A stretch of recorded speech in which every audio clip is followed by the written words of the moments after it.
하나님의 말씀 예레미야 45장 말씀입니다. 46장입니다. 제가 표기를 잘못했는데요. 46장 1절과 2절입니다. 46장 1절과 2절. 오늘 너무 덥죠? 제가 앞에서 땀이 이상하게 너무 비오도 와서 이거 상의를 조금 벗고 하겠습니다. 너무 오늘 날씨가 여름 같아서 죄송합니다. 한 절씩 46장 1절 2절 읽겠습니다. 제가 먼저 읽겠습니다. 이방 나라들에 대하여 선지자 예레미야에게 임한 여호와의 말씀이라. 애굽에 관한 것이라. 본 유다의 요시야 왕의 아들 여호야김 넷째 해에 유브라데 강가 갈그미스에서 바벨론의 느부갓네살 왕에게 패한 애굽의 왕 바로 느고의 군대에 대한 말씀이라. 아멘. 포로시대 예언자 예레미야, 하나님께서 오늘 본문에 이방 나라들에 대하여 말씀을 주신다 이렇게 기록되어 있습니다. 46장 1절에 어디에 대하여?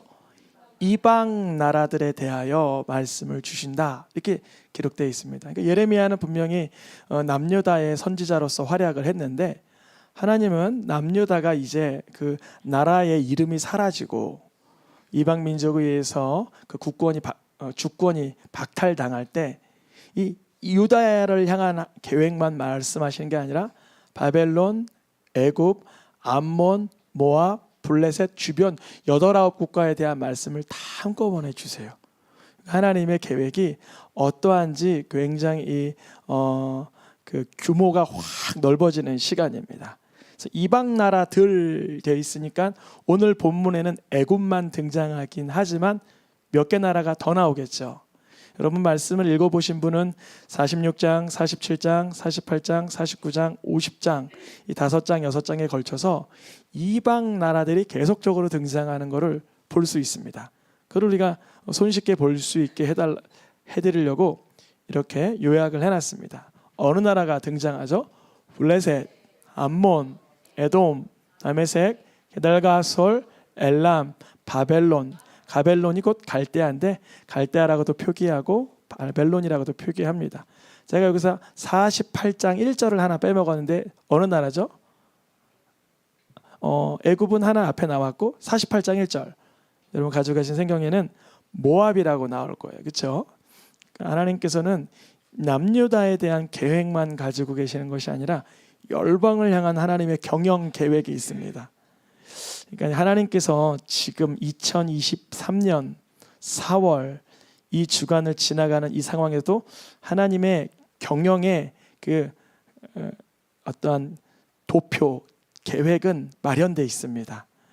우리가 하나님 만나고 예수님을 믿기 전에는 어떠한 알지 못하는 그런 두려움과 약간 그런 불안함도 좀 있었다면, 하나님 아버지를 믿어가면서 점점 우리가 하나님을 신뢰하는 마음으로 인해서 이 열방 가운데도 하나님이 지금 진두지휘하고 계시는 것을 신뢰할 수 있었으면 좋겠습니다. 그래서 여러 나라에서 여러 좋은 이야기, 힘든 이야기가 들릴 때 이 모든 것을 다 하나님이 하나님의 손 안에서 이루어지고 있는 것이구나. 하나님이 그렇게 사람들을 괴롭게 하고 쓰라리게 하는 것라기보다 그런 것도 하나님의 경영하심 가운데 하나의 일부이구나. 그렇게 하나님은 모든 세상 나라들을 다스리고 계시는구나, 이거를 알 수 있습니다. 오늘 하나님께서는 이 블레셋, 암몬, 에돔, 모압, 다메섹, 게다라솔, 엘람, 바벨론, 갈대아 그리고 애굽까지, 오늘 본문의 애굽까지 이들에 대해서 말씀을 주시는데, 어떤 말씀을 주시냐면 남유다가 멸망받음으로 인하여서 너희들 주변 국가들이 기뻐할 일이 아니다. 너희들에게도 곧 심판이 임할 것이다. 이렇게 하시는 본문입니다. 남유다의 그 바벨론의 공격으로 인한 멸망 소식에 주변 국가들이 좀 이렇게 키득키득하면서 좋아하는 나라들도 있었어요. 우리 옆에 성도님들의 애환과 어려움이 있을 때 항상 눈물로 중보해야 되는 줄 믿습니다. 잘 되는 일에서는 함께 즐거워하고 슬퍼하는 일에는 함께 슬퍼할 수 있는 그런 믿음의 건강한 공동체가 되면 좋겠습니다. 이 주변 나라들이 남유다의 그런 속상한 소식에 하나님 앞에 그렇게 뭐랄까요, 나는 그렇게 당하지 않겠지라고 여겼지만 하나님은 이 이방 나라에 대한 말씀을 계속 주시는 거예요. 근데 우리가 지난주에 얘기 드렸던 것처럼 남유다는 어떠한 이유로 하나님 앞에 징계를 받고 그런 고통스러운 그 70년의 포로기가 있었나 보니까 그 유다와 예루살렘, 남유다와 예루살렘에 대한 말씀을 주님은 그 이유에 대해서 이렇게 말씀하세요. 유다가 하나님 앞에 말씀을 듣지 않고 교만했고 그 큰 교만으로 인해서 눈물을 흘려 통곡하게 되는 날이 올 것이라 하여 그 교만이 남유다가 하나님 앞에 그 책망받는 그 이유였습니다. 대표적인 이유. 그러면 교만함은 이 33장 9절, 15절, 17절 앞부분을 제가 조금씩 생각해서 짧게 만든 건데 앞부분에는 뭐라고 표기가 되어 있냐면 하나님의 말씀을 들을지어다 귀를 기울일지어다 듣지 아니하면 그 교만으로 인하여서 통곡하리라 이렇게 되어 있어요. 그러니까 교만하게 되는 이유가 그 앞단에 뭐라고 기록되냐면 말씀 듣지 않음으로 그게 시작인 거예요. 제가 기도원을 갔는데 첫날에 몸이 좀 힘들었는지 말씀을 잘 못 들었어요. 근데 그 다음 날 갈 때 제가 뭐라고 하나님께 기도했냐면 하나님 말씀을 잘 듣게 해주세요. 잘 듣게 해주세요. 그랬어요. 그러니까 주님이 그 다음 날은 나오는 날은 한 하나 둘 셋 네 개 정도 말씀 가운데 어떠한 깨달음과 그런 지식과 지혜를 주셨어요. 분명 우리가 어쩔 때는 말씀이 잘 들리고 어쩔 때는 힘들고 막 그러잖아요. 하나님은 인격적인 분이세요. 구하야만 돼요. 하나님 내가 말씀을 잘 듣게 도와주세요. 말씀이 내 속에서 깨달아지고 그 어떠한 위력이 되게 하여 주시옵소서. 유다야가 하나님이 말씀을 주시는데 그 교만으로 말미암아 듣지 않으니 썩어가게 되는 눈물을 흘려 통곡하게 되는 나날로 이어졌습니다. 그래서 결국 남유다를 향한 하나님의 예레미야 선지자를 통해서 하시는 말씀은 어딜 가든지 하나님의 말씀을 들을 수 있도록 바벨론에 가서도 하나님의 말씀을 들어라 애굽으로 도망갈지라도 거기서라도 하나님의 말씀 듣고 빨리 돌이켜라 하시는 말씀이죠. 그러니까 하나님은 이스라엘 백성들을 얼마나 사랑하시면 끝까지 말씀하시는 거예요. 우리가 자녀를 사랑하면 냅둬요 끝까지 가서 얘기해줘요. 냅두지 않죠. 가서 끝까지 하나님이 널 사랑하신다. 하나님이 너를 보고 계신다. 엄마는 너를 아빠를 너를 위해 중보기도 한다. 내버려 두지 않잖아요. 주님이 예레미야를 붙여놓으셔서 이 남유다가 바벨론으로 휘둘리고 애굽으로 도망가고 할 때마다 계속 복음을 말씀을 주셨습니다. 이 남유다의 형편과 똑같이 오늘 이방 나라들에게 예레미야를 통해서 말씀을 주셨다 그랬잖아요. 한 8, 9나라, 10개 나라 가까운 나라에게. 그러면 그 나라에게는 주님은 어떤 말씀을 주냐? 모압을 대표적으로 예를 들면 모압에게 주신 말씀입니다. 48장은 전량이다 모압에 대한 이야기인데요. 모압에게 뭐라 그러시냐면 심판이 이르는 이유는 하나님을 앞에서 교만하였기 때문이라. 모압의 심판은 여기까지인데 그 이유는 모압은 교만한데 심하게 교만하다. 자기를 스스로 높이고 오만하며 자랑하며 마음에 거만함이 있다. 남유다를 책망하시고 징계하신 이유와 모압을 향해 예언하신 말씀이 다르지가 않은 거예요. 똑같은 거예요. 근데 모압보다 이스라엘이 조금 더 유리한 이유는 뭘까요? 말씀이 있기 때문에. 이스라엘을 위해서 준비된 선지자는 어디 있어요? 예레미야가 있죠. 예레미야가 모압에게도 말씀을 주지만 부분적으로 할애하고 있죠. 우리 주변에 하나님 말씀으로 권면해 주거나 책망해 줄 수 있는 주변에 믿음의 조력자가 있다는 건 복받은 거예요.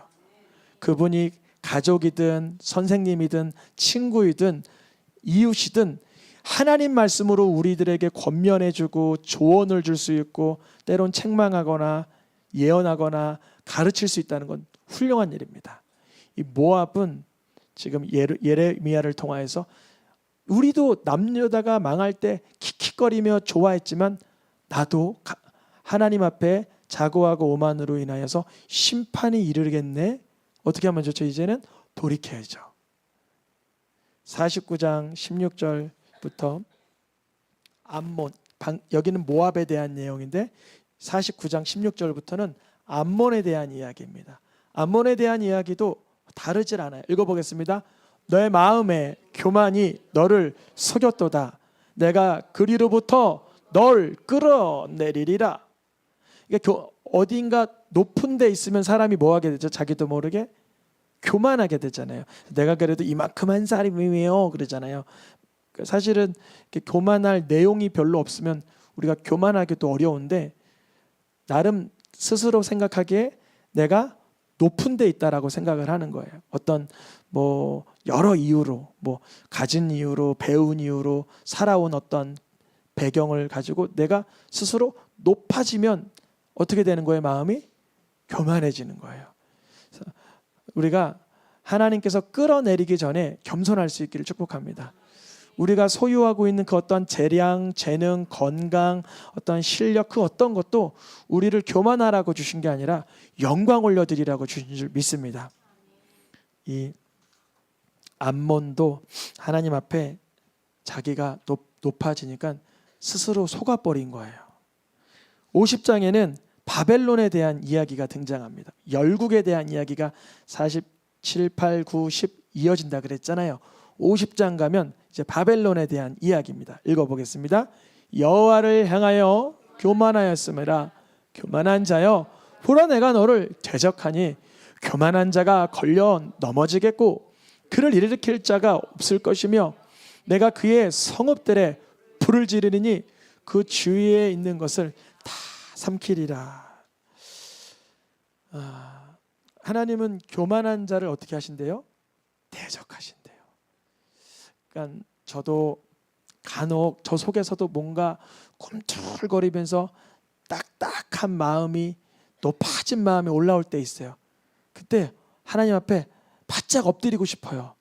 왜냐하면 교만한 자가 받을 벌과 형벌과 황폐한 삶이 어떤지를 성경을 통해서 여러 번 교훈받았기 때문에 그래요. 근데 이것을 교훈받지 않으면 교만한 것을 기쁨으로 여기는 사람들이 있어요. 세상에 살아가는 사람들 중에 자기가 높아지고 내가 드러나고 내가 자랑이 되고 나를 좀 이렇게 추앙해 주는 게 그게 즐거움으로 여기는 부류도 있어요. 그러나 우리 새생명교회 성도님들은 그게 하나님 안 기뻐하시는 것을 기억할 수 있기를 축복합니다. 이게 분별이 돼야 되는데, 그러니까 분별의 영을 받아야 되는데 하나님 나에게 하나님을 향하여 교만한 마음, 높아진 마음, 스스로 속이는 마음이 없고 하나님 앞에 겸손히 주님의 은혜를 바라는 자들에게 하여 주시옵소서. 심판의 이유가 뭐였냐면 한결같이 교만이었다는 거예요. 심판의 이유는 통일된 이유가 있었어요. 뭐라고요? 교만. 우리가 교만한 걸 언제 그 가장 좋은 테스트기를 언제 활용할 수 있냐면 내가 남편에게 아내에게 어떠한 억양과 어투와 말씨를 사용하는지 내 자녀에게 나의 부모에게 형제에게 제가 막 성령이 없고 은혜가 충만하지 못하면 나도 모르게 이렇게 좀 뭐랄까 툭툭 딱딱하고 완악한 말이 나오겠죠. 그것은 자기를 빨리 깨달아야 되는 기회인 거예요. 우리가 사회생활할 땐 잘 모를 수도 있어요. 왜냐하면 서로 이렇게 배려하려고 애쓰다 보니까 그게 예의라고 알고 잘못하면 사회에서 손해 보니까 그걸 좀 잘하려고 하는데 가정에서나 가까운 사람들에게서 내가 나오는 이 말씨를 잘 점검해서 겸손의 축복을 누리길 축복합니다. 그러면 구원의 길은 뭘까요? 심판의 이유가 교만이라면 구원의 길은 그 반대인 겸손이겠죠. 교만한 자는 하나님을 신뢰하는 마음이 상당히 저조합니다. 왜냐하면 누구를 믿기 때문에? 나를 믿기 때문에.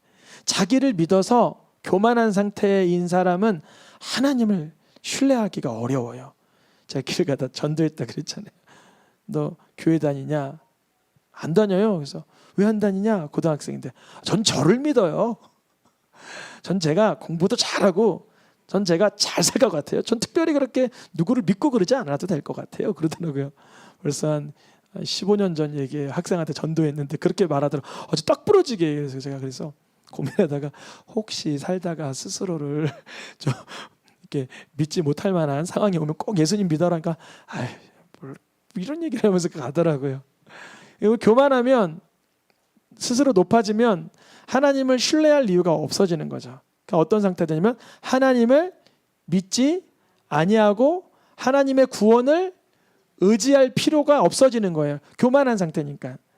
그러면 그때는 누구를 믿게 돼요? 자기 마음을 믿는 미련한 상태로 들어가 버려요. 저는 이번에 기도원 가서 주님이 뒤늦게 많은 걸 깨닫고 이렇게 체크하고 하게는 오셨지만 첫날 밤 몸이 연약하고 피곤하니까 내가 아무것도 못하는 걸 깨닫게 하시는 거예요. 하나님 앞에 내가 정말 먼지 한 털만도 안 되는 연약한 자라는 걸 깨닫게 하는 거예요. 그러면 누구를 의지할 수밖에 없을까요? 하나님을 의지하게 되는 거예요. 나의 연약함을 발견하는 게 어떤 면에서는 또 하나님을 의지하는 지름길 중에 하나입니다. 지혜롭게 행하는 자, 그럼 지혜롭게 행하는 자가 구원을 받는데 지혜롭게 행하는 자는 누굴까요? 하나님을 의지하는 거죠. 내 마음이 미련하고 연약하다는 것을 인정하는 거죠. 하나님을 믿는다는 것은 어떻게 그것이 표출되냐면 하나님의 말씀을 믿는 거예요. 그러니까 하나님을 믿는 것과 하나님의 말씀을 믿는 것은 동등한 거죠. 내가 하나님을 얼마큼 믿는가를 확인하려면 말씀을 얼마나 신뢰하는가를 확인해야 돼요.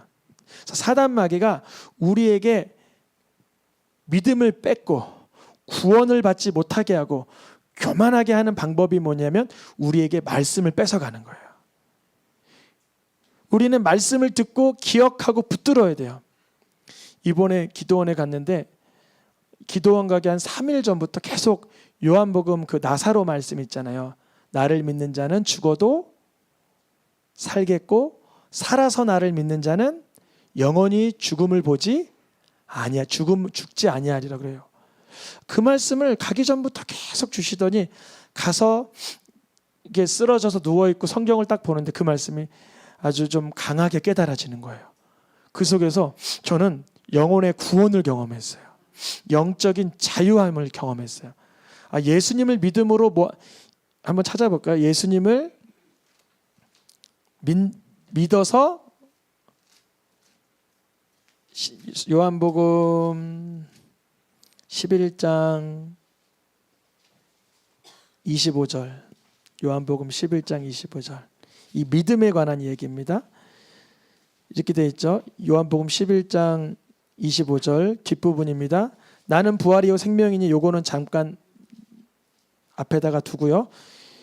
나를 믿는 자는 뭐 해도 살겠고 그럼 나를 믿는 자는 죽어도 살겠다는 거는 뭐냐면 예수님을 믿기 때문에 뭐 하는 거예요? 죽는 거예요. 그러니까 예수님을 믿는 자는 뭐 해도 죽어도 내가 지금 이 순간 예수님을 아무리 믿는다고 해도 내가 죽을 수는 없어. 이럴 때 있잖아요. 예수님을 내가 아무리 신뢰하고 그분이 신이고 능력자고 구원자고 대단한 분이고 지금도 살아 역사하시고 보혜사 성령을 보내주지만 내가 죽을 수는 없어. 그러면 뭘 못 경험하냐면 죽어도 살겠고를 경험하지 못하는 거예요. 예수님을 믿으면 뭘 해야 되죠? 예수님을 믿음으로 인한 자아를 죽여야죠. 예수님을 신뢰하기 때문에 자아를 죽이는 경험이 반드시 있어야 돼요. 그래야 부활의 실체를 만나게 되는 거예요. 부활의 실체. 예수님을 믿기 때문에 나를 죽이는 거예요. 나의 성향, 교만, 성품, 의지하던 모든 것을 내려두는 거예요. 그러면 나를 믿는 자는 죽어도 살겠고 사는 이유가 누구를 믿었기 때문에 예수님을 믿었기 때문에 그리고 이제 죽어도 살았죠. 우와 나 죽을 뻔했다. 나 지금 내가 지금 예수님 말씀대로 했다가 나 지금 죽는 줄 알았는데 안 죽네. 이걸 경험시키는 거예요. 예수님 말씀대로 정말 온유하고 겸손하고 정직하고 신뢰하고 기도하고 말씀대로 살고 하다가 난 죽을 뻔했어. 내가 내 성품과 하도 말씀이 맞지 않고 내 성향과 주님의 뜻과 하도 안 맞아서 나를 죽이고 말씀대로 살았는데 죽을 줄 알았는데 안 죽네. 살은 걸 경험하는 거예요. 나를 믿는 자는 자기를 죽어도 살겠고, 그 두 번째, 살아서 나를 믿는 자. 예수님을 믿기 때문에 지금 살았잖아요. 그럼 그 상태로는 계속 뭘 믿어요? 예수님을 믿어요. 살아서 나는 믿는 자. 이제는 그 내가 죽을 것 같은 상황이 보여도 그 죽음이 보이는 게 아니라 반드시 살리실 것이 보이는 거예요. 살아서 예수님을, 그러니까 예수님을 믿는 믿음으로 살아서 예수님을 믿는 자는 죽을 것 같은 상황에도 이제 죽음이 보이는 게 아니라 십자가 너머에 살리심이 보이는 거예요. 그런 말씀을 그 밤중에 강하게 이렇게 감동을 주시더라고요. 하나님의 말씀을 붙들고 있었죠. 한 3일 전부터, 가기 전부터. 우리가 진리의 말씀, 그 구원의 복음을 계속 붙들고 믿고 묵상해야 돼요. 그러면 그것을 통해서 주님이 구원의 복음이라는 걸 경험시켜줘요. 근데 사단마귀는 그 구원을 얻지 못하게 하려고 교만한 상태로 방치하라고 말씀을 어떻게 할까요? 마음에서 빼앗아요. 여러분, 누가 물어봐도 이럴 수 있어야 돼요. 요즘 소망에 관하여, 인생에 관하여 어떻게 여기고 사십니까? 그러면 성경에 마땅히 할 말을 준비하라고 했는데 잘 모르겠어요. 오늘 혹시 은혜 받은 말씀, 오늘 바빠서 없어요. 이러면 말씀이 없는 상태니까 누구에게 뺏긴 거? 사단에게 빼앗긴 상태예요. 그럼 말씀을 의지하고 신뢰하고 묵상할 게 하나 없기 때문에 방치된 거예요. 그 마음에서 말씀 빼앗긴 사람은 뭘 믿을 수밖에, 자기의 마음을 믿을 수밖에 없는 거예요. 그러면 어떤 상태가 돼요? 또 교만한 상태가 돼요.